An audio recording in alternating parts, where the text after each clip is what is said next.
2 cup गेहूं के आटे से healthy crunchy Kurkure 1.5 kilo biscuit बनकर तैयार हो जाते हैं। मुझे तो ये विश्वास ही नहीं हुआ।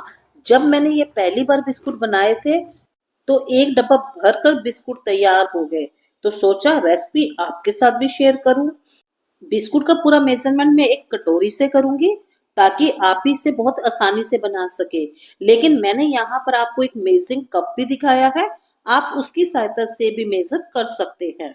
इतने हेल्दी बिस्कुट मैं गेहूं के आटे से बना रही हूँ। आप चाहें तो इसको मैदा से भी बना सकते हैं। तो यहाँ पर मैंने 2 कटोरी गेहूं का आटा लिया है। जिस कटोरी से मैंने गेहूं का आटा लिया था उसी कटोरी से आधा कटोरी मैं सूजी ले रही हूँ। ये फाइन वाली सूजी है, मतलब बारीक वाली सूजी है। अगर आपकी मोटे वाली सूजी हो तो आप मिक्सी में पीस कर भी ले सकते हैं।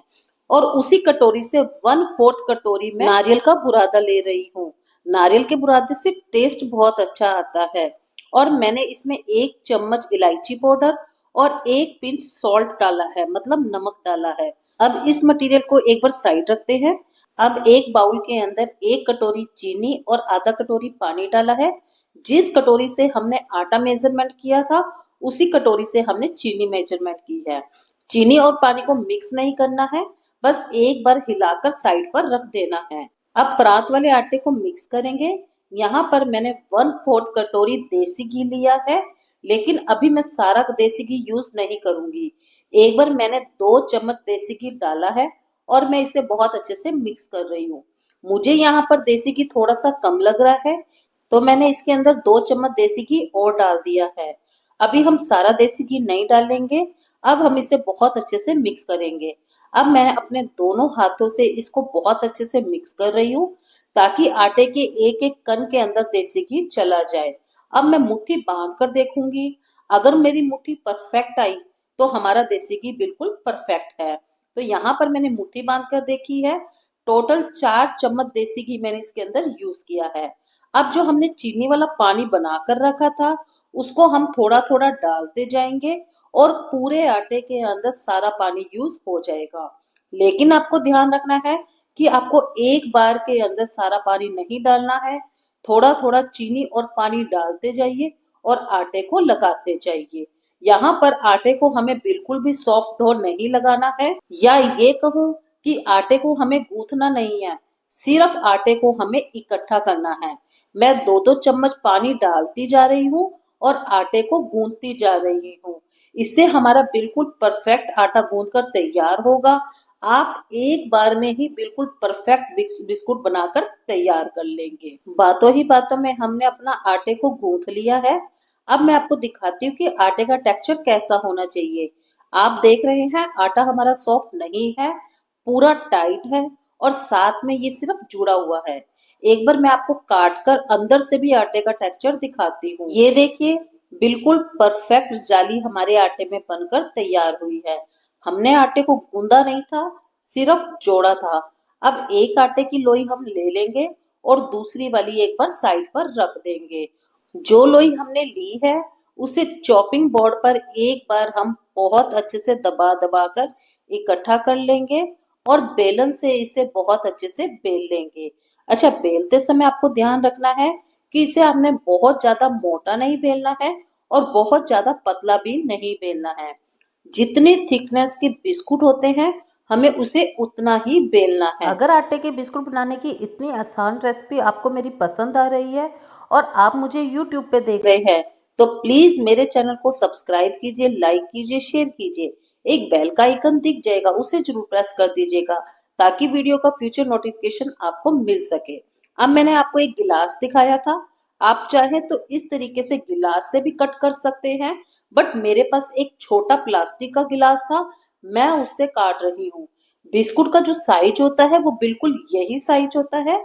आप अगर थोड़े से बड़े बिस्कुट काटना चाहते हैं तो आप गिलास की हेल्प भी ले सकते हैं। आप चाहें तो बिस्कुट को स्क्वायर शेप में भी काट सकते हैं, या बच्चों के लिए बना रहे हैं तो बच्चों के अकॉर्डिंग हार्ट में या किसी भी तरीके से और किसी शेप में भी काट सकते हैं।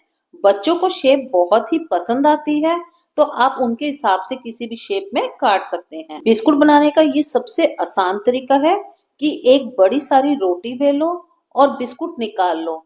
अच्छा, बेलते समय आपको नीचे ना तो कोई मैदा लगाना है, ना कोई आटा लगाना है और ना ही कोई घी लगाना है। बस आप आराम से इस रोटी को बेल सकते हो। मार्केट के जितने भी बिस्कुट आते हैं, उनके ऊपर भी डिजाइन बना होता है, जो कि देखने में भी बहुत अच्छा लगता है और देखते ही मन करता है कि इसे खा लें। तो जिस गिलास से मैंने बिस्कुट की कटिंग की थी, उसी गिलास को उल्टा कर कर मैं इसके ऊपर शेप दे दूंगी।